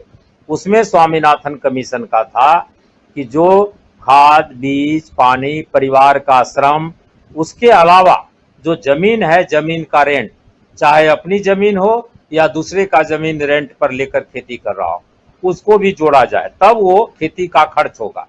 और जो उसमें इनपुट्स होता है, जो खर्च होता है, वो जैसे इस साल आप का ले रहे हैं तो आप करंट लीजिए, ज्यादा से ज्यादा आप 6 महीना पहले का कीमत ले सकते हैं। लेकिन ये जो सरकार तय करती है वह 2 साल पहले का इनपुट कॉस्ट लेती है जोड़ने के लिए, एक, और जमीन का रेंट बिल्कुल नहीं लेती। और ये A2 + FL कहते हैं, फैमिली लेबर और ऑल कॉस्ट, उसमें जमीन का रेंट नहीं है। जमीन अपनी हो या किसी से लीज पर लिया, उसको रेंट तो जोड़ना चाहिए, नहीं, ये सरकार नहीं जोड़ती और उससे कॉस्ट निकालती है। इसीलिए हमेशा इनका आंकड़ा है वो बिल्कुल फॉल्टी है, किसान विरोधी है और वो गलत है। खर्चा 1000 में, आज किसी ने कहा है कहीं, मैं सुन रहा था कि 1000 कॉस्ट पड़ता है, तो कोई केंद्रीय मंत्री 2 एकड़ जमीन ले लें, हम लोग भी इंतजाम कर देंगे, और 2 एकड़ जमीन में खुद खेती करके बताए कि कितना खर्च पड़ता है एक क्विंटल पर कितना खर्च आता है। ये बिल्कुल धोखाधड़ी है। आज जो परिस्थिति है, महाराष्ट्र की चर्चा साथी भरत शर्मा ने की, अभी जहां टमाटर ज्यादा पैदा हो गया, लोग सड़क पर टमाटर फेंक रहे हैं, दूध का दाम गिर गया, लोग दूध सड़क पर फेंक रहे हैं। किसान की तो ये हालत है, उसको जिंदा रहने के लिए खेती करनी पड़ती है, नहीं करे तो क्या करे। अगर जमीन छोड़ दे तो जमीन में जंगल हो जाएगा, लेकिन हमेशा घाटे का सौदा। इसीलिए हम लोग मांग करते रहे कि इस सरकार वादा भी किया था कि हम आएंगे तो डॉक्टर स्वामीनाथन कमीशन के मुताबिक हम कीमत देंगे। तो जो उन्होंने जो फार्मूला दिया C250% के मुताबिक MSP हर फसल का तय होना चाहिए एक, और सरकार जो कुछ खरीदती भी है 2-3 फसलों का खरीदती है, उसके अलावा कुछ नहीं, और सभी लोगों का खरीदती नहीं है। तो भरत शर्मा जी ने ठीक कहा, 9% से कम लोगों की खरीद पूरे देश में होती है। मैं बिहार से आता हूं, बिहार में 2006 में ही मंडी को तोड़ दिया नीतीश कुमार ने, और वो पीठ ठोक रहे हैं तो हमने तो पहले ही कर लिया था, और उन्होंने पैक्स हर पंचायत में कर दिया, प्राइमरी एग्रीकल्चर कोऑपरेटिव सोसाइटी, और लोगों को कहा कि आपको अब मंडी में नहीं जाना है, गांव में ही MSP पर खरीद होगी। उसका इलेक्शन भी 5 साल पर होता है, चेयरमैन का चुनाव और कमेटी का चुनाव भी हो जाता है, लेकिन वित्त रहित सरकार उसको फाइनेंस नहीं देती। कहती है कोऑपरेटिव से लोन लीजिए, खरीदिए, FCI को दीजिए और आप लौटाइए, लेकिन वो होता नहीं है। और इसका मतलब ये हो गया कि वो भ्रष्टाचार का अड्डा हो गया है। जो ईमानदार पैक्स अध्यक्ष है उसके लिए बहुत मुश्किल है काम करना। 99% ऐसा हो गया है कि अफसर, पैक्स के अध्यक्ष और मिडिलमैन, ये 3 मिल करके किसानों का अनाज खरीद लेते हैं, और MSP के रेट पर वो फूड कॉरपोरेशन को, वहां स्टेट फूड कॉरपोरेशन और ऑल इंडिया जो दोनों हैं, और वो पैसे का बंदर बाट होता है। ये है बिहार की स्थिति, और मोटा मोटी इसी तरह से देश के में चारों तरफ है, जहां मिडिलमैन खरीदते हैं, और जो सरकार दावा करती है कि हम खरीद रहे हैं, वो मिडिलमैन से खरीदकर FCI को देती है, और बीच में बड़ा सा घोटाला होता है। और तीसरी बात है कि आज 40% खेती लगभग लीज पर होती है या बटाई पर होती है। सरकार कहती है कि पहले आप रजिस्ट्रेशन कराइए, जमीन का डॉक्यूमेंट दीजिए, तब आपकी अनाज खरीदे जाएगी, उसमें भी उसका लिमिट होगा। जो डॉक्यूमेंट है वो बटाईदार को या लीज लेने वाले किसान को जमीन मालिक नहीं देता, और इसलिए उसका रजिस्ट्रेशन होता, तो उसका अनाज तो ऐसे पौने भाव में मिडिलमैन ले जाता है, क्योंकि उसकी मंडी में जा नहीं सकती है। तो ये भारी लूट चल रहा है भारत के देहातों में, ग्रामीण क्षेत्रों में, और किसान अंदर से बहुत दुखी हैं। जबकि सारे जब चीजों का पैदावार घटा है पिछले दिनों, उसमें भी किसान अपनी जान पर खेल करके इस कोरोना काल में भी खेतों में जाता रहा, चाहे धूप हो, चाहे बरसात हो, चाहे ठंड हो, खेती करता रहा, पैदावार करता रहा, गोदाम में अनाज भरता रहा। तब तो मोदी जी कहते हैं कि हम 80 करोड़ लोगों को 5 किलो अनाज हम दे रहे हैं। क्या वो अडानी अंबानी के कारखाने से आता है? वो किसानों की खेती से आता है। लेकिन जो पैदा करने वाला है उसकी बहुत बुरी हालत है, वो बधुआ मजदूर जैसी हो गया है। बधुआ मजदूर इसलिए कि वो अपने जमीन से बंधा हुआ है, वो करे तो क्या करे, लेकिन जब भी खेती करता है वो रोज घाटे में जाता है, रोज कर्जों के भार से। उनका कर्जा माफ नहीं करेंगे। अडानी अंबानी और कॉर्पोरेट्स के 6 लाख करोड़ इन्होंने माफ कर दिया, लेकिन आम किसानों का नहीं माफ करेंगे, उनको मदद नहीं करेंगे।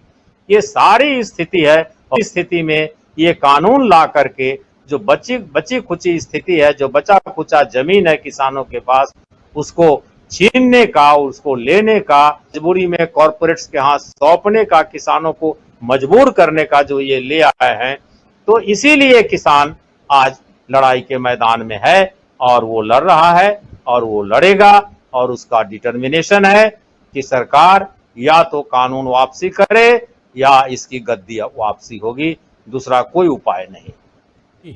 दूसरा कोई उपाय नहीं है और लगातार बात हो रही है। और खासकर या तो अपनी, जैसा कह रहे हैं एनके शुक्ल जी हमारे साथ जुड़े हुए हैं, किसान सभा के राष्ट्रीय सचिव हैं, नेशनल सेक्रेटरी हैं और किसानों के मुद्दे पर और किसान आंदोलन से इस वक्त जुड़े हुए हैं। और एक किसान नेता अगर अपनी बातें रखता है तो आप समझ सकते हैं कि उसमें बहुत सारी बातें ऐसी होती हैं जो आप और हम नहीं जानते हैं। लेकिन अभी इस वक्त हम आप तक पहुंचा रहे हैं एनके शुक्ल जी की जुबानी किसानों की कहानी, क्या कुछ चल रहा है इस देश में। और साथ साथ 80 करोड़ आबादी को, देश की जनसंख्या अगर 135 करोड़ है, उसमें से 80 करोड़ लोगों को अगर मोदी जी अनाज देते हैं तो ये अनाज कहां से आता है? क्या अदानी के गोडाउन से या अंबानी के गोडाउन से? यही सवाल पूछ रहे हैं एनके शुक्ल जी। और साथ में हमारे दो और साथी जुड़े हुए हैं, भारत शर्मा जी अपने गांव में बहुत अच्छी तरह से खेती किसानी और खेती किसानी से जुड़े हुए हैं। जयशंकर गुप्ता जी भी खेती किसानी और आंदोलन, और खासकर आंदोलन, और वो भी 74 वाले आंदोलन से जुड़े रहे हैं और जेल भी गए हैं, यहां खुलकर मैं बोल रहा हूं, और वो इमरजेंसी में जयशंकर गुप्ता जी। और साथ साथ मेरा भी बैकग्राउंड जो है वो किसानों का ही है। कुछ साथी लिख रहे थे कि यहां पर रंजन, शर्मा, शुक्ला, गुप्ता ये क्या कर रहे हैं, ये क्या किसानों की बात करेंगे, तो इसलिए मैं ये बात कह रहा हूं। लेकिन चलिए आगे बढ़ते हैं और गुप्ता जी, जयशंकर गुप्ता जी आपके पास आना चाहूंगा। और सवाल ये है कि अब कार्यक्रम हालांकि खत्म होने का समय हो गया, फिर भी एक सवाल आपके पास जरूर, और उसका पॉलिटिकल इंपैक्ट मैं जानना चाहूंगा। हरियाणा में बीजेपी की छवि किसान आंदोलन के कारण बहुत खराब हो चुकी है, ये तो तय है, क्योंकि एक साल से देख रहे हैं जहां आप सड़कों पे गड्ढा करेंगे और कुछ करेंगे, खट्टर साहब जो हैं उनकी गाड़ी धीरे धीरे खटारा हो रही है, ये साफ दिखाई दे रहा है। लेकिन पंजाब और यूपी में, पंजाब में एक तरफ कांग्रेस की सरकार है और उत्तर प्रदेश में बीजेपी की सरकार है। आंदोलित पंजाब में भी किसान हैं और आंदोलित उत्तर प्रदेश के किसान भी हैं, और उत्तर प्रदेश में भी अब किसान जो हैं वो अब लखनऊ तक पहुंच गए हैं, लखनऊ में भी डेरा डाल चुके हैं और आगे और मजबूती के साथ वहां आंदोलन करने वाले हैं। क्या हरियाणा के आंदोलन का असर विधानसभा चुनावों पर, खासकर उत्तर प्रदेश और पंजाब पर पड़ेगा? यकीनन पड़ेगा राजीव जी। पहली बात तो यह है, जैसे हम बात कर रहे थे करनाल के बारे में, कि जो मिनी सचिवालय को घेर लिया है लोगों ने, किसानों ने, और वहाँ कर्मचारी हैं, न आने दे रहे हैं न जाने दे रहे हैं, और लोगों की समस्याएं बढ़ रही है। 5000 लोग आते हैं वहाँ काम करने के लिए, तो वो उससे प्रभावित हो रहा है। पहली बात यह है कि जो आम आदमी है या जो पुलिस का जवान है या जो कर्मचारी है, वो एक किसान का बेटा भी है, किसान का भाई भी है, किसान का चाचा और ताऊ भी है और बाप भी है। तो इस बात को, तो एक फर्क को समझना होगा। अब ठीक है, वो नियम और अनुशासन के साथ बंधा हुआ है, खुल करके नहीं बोल सकता है वो, लेकिन वक्त आने पर तो बताएगा। वो वक्त आने पर बताएगा कि आपने हम ही से हमारे पिताजी को कैसे पिटवा दिया, आपने हम ही से हमारे भाई को कैसे पिटवा दिया। अब चाहे वो आयुष सिन्हा ने जब ऑर्डर दिया होगा तो पुलिस के उसी जवान को दिया होगा ना, जो स्थानीय ही होगा, वहीं आसपास का कहीं का होगा, उसी हरियाणा का होगा। तो ऐसा नहीं है। देखिए, जनता जो है अपना जवाब अपने ढंग से देती है, अपने समय पर देती है। और जब भी चुनाव होगा, मुझे लगता है कि हरियाणा का जब चुनाव होगा तब तो अलग बात है, लेकिन इसका परिलक्षण जो है आपको पंजाब, उत्तराखंड और उत्तर प्रदेश में देखने को साफ साफ मिल जाएगा। अब जो एमएसपी की बातें हो रही थी, देखिए राजीव जी, इसके पहले भी जब चर्चाएं होती थी, हम लोग बात करते थे, तो हम यही बात करते थे जो आज शुक्ला जी कह रहे हैं कि साहब, किसान जो है वो अपनी जमीन की मालियत को जोड़ता नहीं है अपनी लागत में, और ना सरकार जोड़ती है, ना कोई मैकेनिज्म उस ढंग से बना हुआ है। कोई भी कारपोरेट घराना जो होगा, अखबार का हो चाहे टेक्सटाइल का हो या किसी भी चीज का हो, तो वो जो ऑफिस लेता है, किराए पर लेता है या वो अपनी बिल्डिंग खरीदता है, तो उसके एक एक इंच जमीन की कीमत उस पर जोड़ता है, अपनी कास्ट में जोड़ता है, कास्ट ऑफ प्रोडक्शन में जोड़ता है। कंप्यूटर कितना लगा हुआ है, बिजली कितनी खर्च हो रही है, पानी कितना आ रहा है, सारा का सारा कुछ जोड़ता है। किसानों के मामले में ऐसा क्यों नहीं करते हैं आप? किसानों की जमीन की जो लागत मालियत है, उसको भी तो आपको हिसाब लगाना पड़ेगा ना। तो उसको आप नहीं रखेंगे, स्वामीनाथन ने तो कहा था, लेकिन उसको भी नहीं, सरकार ने नहीं माना। और दूसरी बात यह है कि जैसे मान लीजिए आज 2000 के आसपास जो गेहूं का दाम कर दिया है, इसके पहले 1900 या 1800 जो भी रहा होगा, तब जो है अडानी साहब का जो आटा था, जो फॉर्चून के नाम से उनका आटा आता है, 35 रुपए किलो था। 35 रुपए किलो मतलब 350 रुपए का 10 किलो, 3500 रुपए का 1 क्विंटल, यानी 2000 रुपए का गेहूं या 1900 रुपए का 1 क्विंटल गेहूं खरीदिए, पिसाई में कितना लगेगा? 2 रुपए किलो लगेगा मैक्सिमम लगेगा। अगर बड़े पैमाने पर कराएंगे तो शायद उससे भी बहुत कम लगेगा। उसके अलावा फिर पैकेजिंग है, ट्रांसपोर्टिंग है, तो ये सब कुल मिलाकर के भी अगर देखा जाए तो 25 से 28 रुपए का बनता, उसे ऊपर बन ही नहीं सकता किसी लेवल पर। जो बहुत ही उच्च कोटि का जो गेहूं आप खरीदेंगे तब की बात में कर रहा हूं, और आज 35 रुपए किलो बेच रहे हैं। उसी तरह से सरसों का तेल जो है, अडानी साहब का जो फॉर्चून कंपनी का जो आता है तेल, वो वही 200 रुपए लीटर के हिसाब से आ रहा है। तो उसके बाद क्या होगा? अब उनको एक बहाना मिलेगा कि साहब देखिए एमएसपी बढ़ा दिया तो अब हमको भी दाम बढ़ाएंगे, हमारा भी आटे का दाम बढ़ जाएगा। तो दीदी दूसरी बात है, शुक्ला जी बहुत अच्छे से समझा रहे थे कि ये सिर्फ किसान की समस्या का नहीं है, ये आम जनता की समस्या भी इससे जुड़ी हुई है, खाद्य सुरक्षा भी जुड़ी हुई है। जो सरकार खरीदती है किसानों से अपना गोडाउन भरने के लिए, हालांकि देखिए इसमें भी बड़ा खेल हुआ है, इसमें बहुत बड़ा घोटाला हुआ है कि एफसीआई से कह दिया गया कि साहब अपना जो है आप इनके गोडाउन में रखिए, अडानी साहब के जो सिलो बने हैं बड़े बड़े हरियाणा में या पंजाब में, जहां जहां उनके गोडाउन में रखिए, उसका भाड़ा आपको ज्यादा से ज्यादा देना पड़ेगा। जो उनको जो इतना पड़ता था उससे ज्यादा आप इनको पैसा देना पड़ रहा है। तो लेकिन जब ये खरीदेंगे ही नहीं, सरकार खरीदेगी नहीं, तो फिर सरकार बांटेगी कहां से? जो कहते हैं कि हम 2 रुपया किलो बेच देंगे, 5 रुपया किलो बेच देंगे, या 80 करोड़ लोगों को 5 किलो मुफ्त अनाज देंगे, खाने के लिए देंगे, कोरोना के नाम पे, कोविड के नाम पर, वो सब कहां से लाएंगे आप? तो किसान भी प्रभावित होगा और उसका घर वाला जो है, उसका जो आम आदमी जो है वो भी उससे प्रभावित होगा, खाद्य सुरक्षा भी उससे प्रभावित होगी। तो एक मतलब सीधी सी बात यह है, और एक अच्छी बात उन्होंने ये भी कही, जो भारत बंद का जो काल दिया है किसान आंदोलन ने, उसके समर्थन में मजदूर भी खड़े हो रहे हैं, मजदूर यूनियनें भी सामने आ रही हैं। जरूरत इसी बात की है, ये व्यवस्था तभी बदलेगी, सरकार के कान पे तेल जूं तभी रेंगेगा जब किसान, मजदूर, खेत मजदूर, औद्योगिक मजदूर, बेरोजगार नौजवान, छात्र, ये सारे लोग मिलकर के कहेंगे कि साहब हम आपके इस दमन वाली व्यवस्था को बर्दाश्त करने वाले नहीं हैं। हम ये जो आपके किसान विरोधी नीतियां हैं, किसान विरोधी कानून जो आप बना रहे हैं, उससे सीधा प्रभाव हमारे ऊपर भी पड़ने वाला है। ये जब सब एक स्वर से मिलकर बोलना शुरू कर देंगे तो देखिएगा आप तमाशा। हमको तो कोई संदेह नहीं लगता है कि 2022 में अगर उसका फल दिखाने को देखने को नहीं मिले, और उसके बाद फिर यही बात रहेगी तो आगे गुजरात भी है, फिर हिमाचल भी है, कर्नाटक है, उसके बाद 2024 में अपना लोकसभा का चुनाव भी है।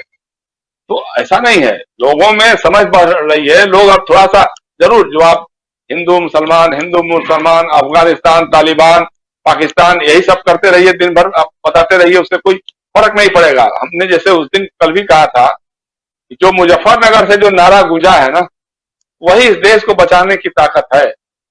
अल्लाह अकबर, हर हर महादेव, सत श्री अकाल, जो बोले सो निहाल, यही नारा जो है इस देश को बचा सकता है। और ये नारा जितनी तेजी से गूंजेगा, इनको डर इसी बात का लग रहा है, इनको डर, बाकी तो जो है सो है, लेकिन इनको ये डर लग रहा है कि जो मुजफ्फरनगर में हमने सांप्रदायिक हिंसा की, सांप्रदायिक नफरत और तनाव की जो खेती बोई थी, जो शुरू किया था, फसल काट ली थी 2014 में, उसका कुछ अवशेष 2019 में भी काट लिया, वो फसल अब सूखने जा रही है। उसकी जगह पे नई फसल लहराने जा रही है, जो गंगा जमुनी तहजीब वाली फसल है, जो गंगा के पानी से, जमुना के पानी से निकलती है, जो गोमती से निकलती है, घाघरा और सरजू से निकलती है। वो तहजीब अगर विकसित हो गई तो सबसे बड़ा खतरा इनको इसी बात को लेकर के लगता है। लेकिन मुझे यही लगता है कि आने वाले दिनों में किसान, मजदूर, बेरोजगार एक साथ खड़ा होकर के सरकार का विरोध करेंगे, और सरकार बाध्य होगी, जैसा शुक्ला जी भी कह रहे थे ना, कि सरकार मजबूर होगी इस कानून को वापस लेने के लिए, अन्यथा उसको गद्दी छोड़कर जाना पड़ेगा। जो हम लोग नारा लगाते थे ना पहले कि रोजी रोटी दे न सके जो, वो सरकार निकम्मी है, जो सरकार निकम्मी है वो सरकार बदलती है। तो अब वो नारा मुझे सुनने को मिल रहा है, मुझे लग रहा है कि मेरा छात्र और युवा समय जो है वो सामने दिखाई दे रहा है। तो ये ठीक बात है, ये चलेगा ये। जी राज कुछ बोल रहे हैं एन.के. शुक्ल जी ना, बोल रहे हैं कि जेपी आंदोलन की याद आ रही है। ये भी थे, हम भी थे, हमें भी 6 महीना मिसा में बंद होना पड़ा था जेपी आंदोलन में। ये नारे उस समय गूंजते थे, वही याद आ रही है, वही याद आ रही है। मीसा में दो बंदी, मीसा के बंदी यहाँ हमारे साथ बैठे हुए हैं, हमारे एग्जीक्यूटिव एडिटर जयशंकर गुप्त जी और किसान सभा के राष्ट्रीय सचिव NK शुक्ल जी। और दोनों आंदोलनों को बहुत नजदीक से देखे हैं। एक किसानों के की राजनीति कर रहे हैं और दूसरे जो हैं पत्रकारिता कर रहे हैं इस वक्त, और बहुत नजदीक से तमाम चीजों को देखते हैं जो आप और हमारे लिए बहुत जरूरी है। और वही ये एक हमारे जो पैनल की विशेषता यही होती है कि जो प्रबुद्ध वर्ग है, जो उन चीजों पे अच्छी पकड़ रखता है, वो हमारे साथ बैठते हैं। बहुत धन्यवाद देना चाहता हूं NK शुक्ल जी आपको कि आप हमारे साथ जुड़े। बहुत धन्यवाद जयशंकर जी आपको, और बहुत धन्यवाद हमारे रोविंग एडिटर भारत शर्मा जी आपको कि आप तीनों बहुत ही पैनी निगाह रखते हैं किसान आंदोलन पर और उसके इर्द गिर्द हो रही राजनीति पर। आप तीनों को बहुत धन्यवाद। और हमारे साथ तमाम साथी जुड़े हुए हैं। समीर शर्मा ने बिल्कुल सही लिखा है कि किसान अगुवाई कर रहे हैं, दरअसल ये लड़ाई मजदूर और मध्यम वर्ग की है। जो बात अभी जयशंकर गुप्त और NK शुक्ल जी कह रहे थे, वही बात समीर शर्मा भी लिख रहे हैं। यासीन अंसारी लिख रहे हैं कि farmers will harm government badly. और अमित घोगरकर कह रहे हैं कि भारत सर आप सही बात बोल रहे हो। रामनारायण मेघवाल पूछ रहे हैं कि राजीव जी, नंद कुमार बघेल की गिरफ्तारी की चर्चा अब आपके चैनल पर कब होगी? आपको बता दूं, नंद कुमार बघेल जो हैं वो भूपेश बघेल के पिताजी हैं। उन्होंने उनका एक बयान ब्राह्मणों को लेकर के वो सोशल मीडिया पर वायरल हुआ और उसके बाद से उनके खिलाफ FIR दर्ज हुई और यह आरोप लगा भूपेश बघेल पर कि चूंकि आप मुख्यमंत्री हैं इसलिए आपके पिता को गिरफ्तार पुलिस नहीं कर रही है। लेकिन उनके पिता गिरफ्तार हुए और 15 दिन की रिमांड पर हैं वो, और न्यायिक हिरासत में हैं वो। नंद कुमार बघेल सज्जाद आलम हैं जो पूछ रहे हैं कि राबिया पर भी चर्चा होनी चाहिए। बिल्कुल राबिया की बात, बिल्कुल राबिया सैफी और या साबिया भी उनका नाम कहा जाता है। और आप जानते हैं कि उनकी हत्या हो गई राबिया की। वो सिविल डिफेंस में काम करती थी और उनके हत्या का एक आरोपी निजामुद्दीन, उसने अपने आप को सरेंडर कर दिया है दिल्ली पुलिस के सामने। तो ये खबर आप लोगों को दे रहा हूं और ये खबर आप लोग जानते होंगे अच्छी तरह से। लेकिन राबिया हो चाहे नंद कुमार बघेल हो, इन सब की चर्चा भी होती रहेगी। मगर ये जो चर्चा भी हो रही है ये बहुत ज्यादा महत्वपूर्ण है।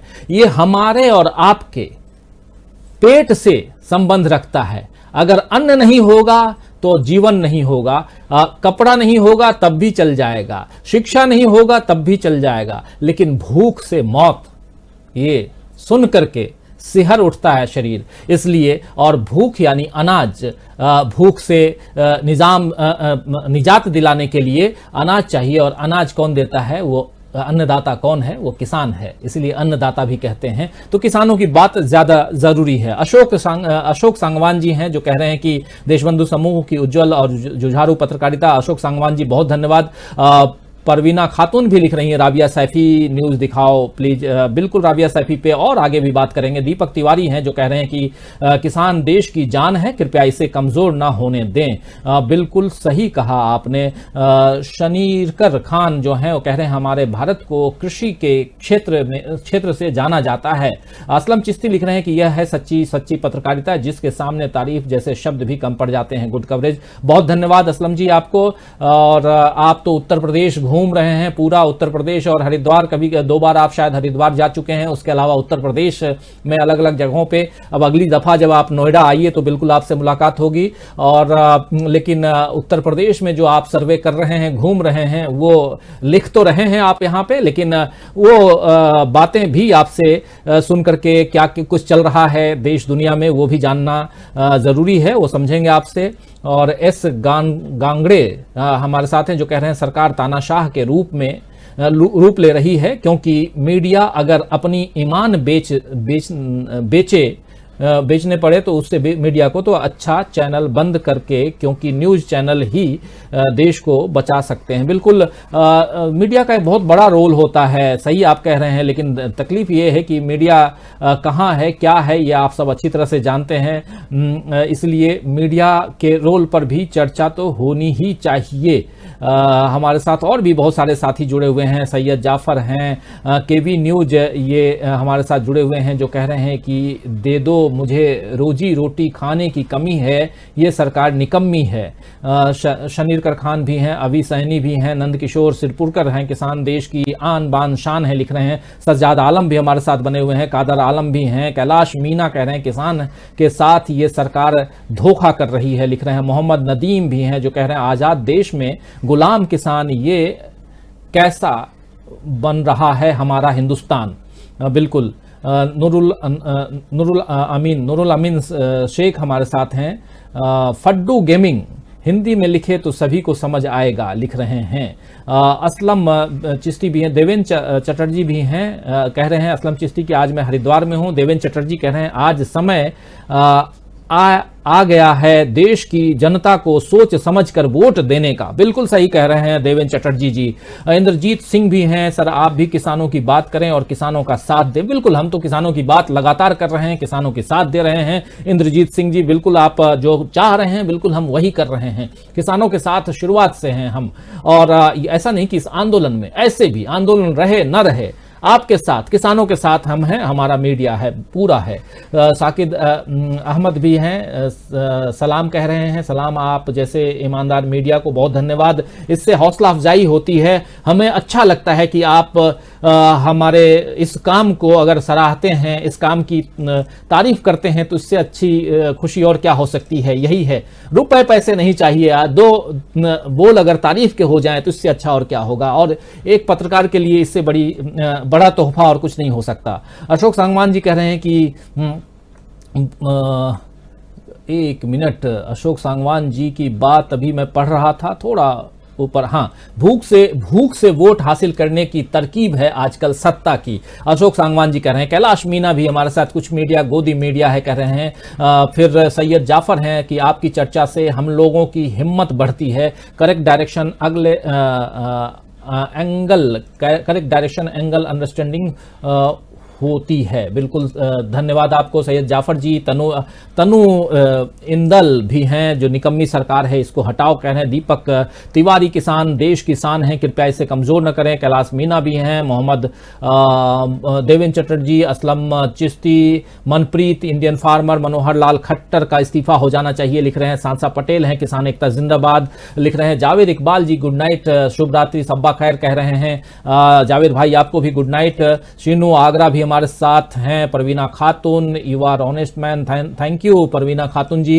मस्कूल हक भी हमारे साथ। संजीवा कुमार हैं, असलम जुड़े हुए हैं। उसैद अहमद जुड़े हुए हैं जो कह रहे हैं कि किसानों की समस्याओं की तरफ पूरे देश के ये लोग साथ खड़े होकर साथ दें। आज कार्यक्रम बहुत अच्छा था, बहुत धन्यवाद आपको उसैद अहमद जी।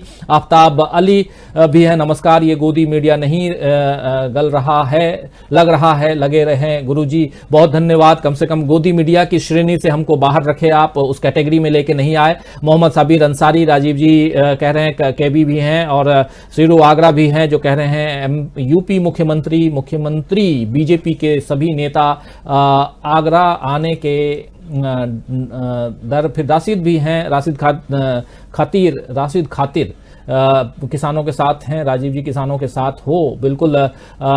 फिर मोहम्मद नदीम गुड इवनिंग कह रहे हैं। सिद्धार्थ साहनी भी हैं, यू आर राइट कह रहे हैं। फिर अब्दुल कयूम तो तमाम साथी अब आप लोगों से। नीरज राजपूत भी हैं। देवेंद्र चटर्जी गुड नाइट कह रहे हैं। मदीना का मुसाफिर गुड नाइट कह रहे हैं। अल्लाह हाफिज कह रहे हैं। फिर अमित गोरबटकर हैं, गुड नाइट कह रहे हैं। केबी न्यूज सच्ची पत्रकारिता कह रहे हैं। तो आप सबको, संजीवा कुमार भी हैं जो कह रहे हैं कि किसानों के हत्यारे एसडीएम और पुलिस को फांसी दो कह रहे हैं। अनूप शाह भी हमारे साथ। सुशील मिश्रा भी हैं, भाजपा किसान विरोधी है, लिख रहे हैं। सुरेंद्र शास्त्री फॉर्च्यून फूड लिख रहे हैं 100% सही न्यूज है। असलम चिश्ती कह रहे हैं कि खट्टर की चमड़ी बहुत मोटी है, इस्तीफा नहीं होगा, लिख रहे हैं। और उबैदुल्लाह खान कह रहे हैं आज पहली बार किसी चैनल की तारीफ सुन रहा हूं, अच्छा लगा, बहुत धन्यवाद, हमको भी अच्छा लगता है उबैदुल्लाह जी। और अरशब खान भी हमारे साथ जुड़े हुए हैं। हुजूर जुल्म के खात्मे संघराला हमारा नारा है। मुबारक हुसैन भी हैं। तो अब तमाम साथियों, अब आप लोगों के कमेंट पढ़ता रहूंगा तो समय काफी बीत जाएगा। गुड्डू खान भी हैं, सनीरकर खान भी हैं, कीमा अंसारी हैं, यूपी में स्टिंग ऑपरेशन का खेल शुरू हो गया है लिख रहे हैं। मोहम्मद साबिर भी हैं, सैयद जाफर हैं, मुकेश सिंह कह रहे हैं कि सच्चाई दिखाते रहिए और हमारा मार्गदर्शन करते रहिए। मुकेश सिंह जी बहुत धन्यवाद कि आप हमें देखते हैं, सुनते हैं, अच्छा लगता है। मोहित भाई भी हमारे साथ जुड़े हुए हैं। एमएसपी को कानूनी जामा पहनाया जाए लिख रहे हैं, बिल्कुल इसकी बात अभी हम कर रहे थे। संजीवा कुमार भी हैं। रुस्ताना परवीन गुड बाय लिख रहे हैं, गुड बाय बीजेपी लिख रही हैं। RCS 07 SDM को गिरफ्तार करो लिख रहे हैं। फिर मकसूल हक भी हमारे साथ गोदी मीडिया मुर्दाबाद लिख रहे हैं। इब्राहिम खान लिख रहे हैं कि प्रोग्राम बहुत अच्छा था, मुझे पीने का कॉल का और अच्छा रहेगा, कल का भी देखूंगा। बिल्कुल कल भी देखिए इब्राहिम खान जी, अच्छा लगा कि आप लोग देखते हैं, लिखते हैं। विकास यादव हाय लिख रहे हैं, हाय सर। गौरव वर्मा गुड नाइट लिख रहे हैं। उसैद अहमद महंगाई पर विशेष कार्यक्रम दें राजीव जी लिख रहे हैं। बिल्कुल महंगाई पर भी चर्चा करेंगे, पूरी बातें आपके सामने रखूंगा। और सुफैद आलम भी हैं और केबी सुफैद आलम कह रहे हैं कि खट्टर नहीं, पूरा RSS का भगवा आतंकवादी का चामुंडा मोटा है, इनको ना कोर्ट का डर है ना संविधान का डर है। बिल्कुल सही। लाइफ विनर मकसूल हक, संजीव कुमार, मोहम्मद नदीम। अब सबसे आप सबसे विदा लेने का वक्त आ गया है। आप सबसे विदा चाहता हूं। लाइव विनर भी हैं और सैयद जाफर भी हैं, परवीन कुमार भी हैं, सीमा खातून थैंक्स लिख रही हैं, मोहम्मद तौसीफ अहमद SDM को बिल्कुल जेल होना चाहिए लिख रहे हैं, मोहम्मद आलम खान भी। तो दोस्तों अब विदा लेता हूं आप लोगों से। कल शाम 7 बजे फिर मुलाकात होगी, कुछ और विषयों के साथ, कुछ और खबरों के साथ आपके सामने हाजिर होंगे, कुछ और साथियों के साथ जो पैनलिस्ट हमारे होंगे, और साथ में होंगे आप और हम, और चर्चा हमारे रोज की तरह होगी। तो कल शाम 7 बजे आपका इंतजार रहेगा। तब तक मुझे दीजिए इजाजत और देखते रहिए DV लाइव के दूसरे कार्यक्रम, उससे जुड़े रहिए। इवनिंग बुलेटिन जो हमारा खबरें दिन भर की है, उसमें दिन भर की खबरें रहती हैं, उसको जरूर देखिए ताकि एक पूरा दिन भर का जो घटनाक्रम है वो आप तक हम पेश करते हैं, खबरें दिन भर की प्रोग्राम के साथ में, तो उसे जरूर देखिए। और अब आपसे विदा लेता हूं। गुड नाइट, शुभ रात्रि, शब बखैर।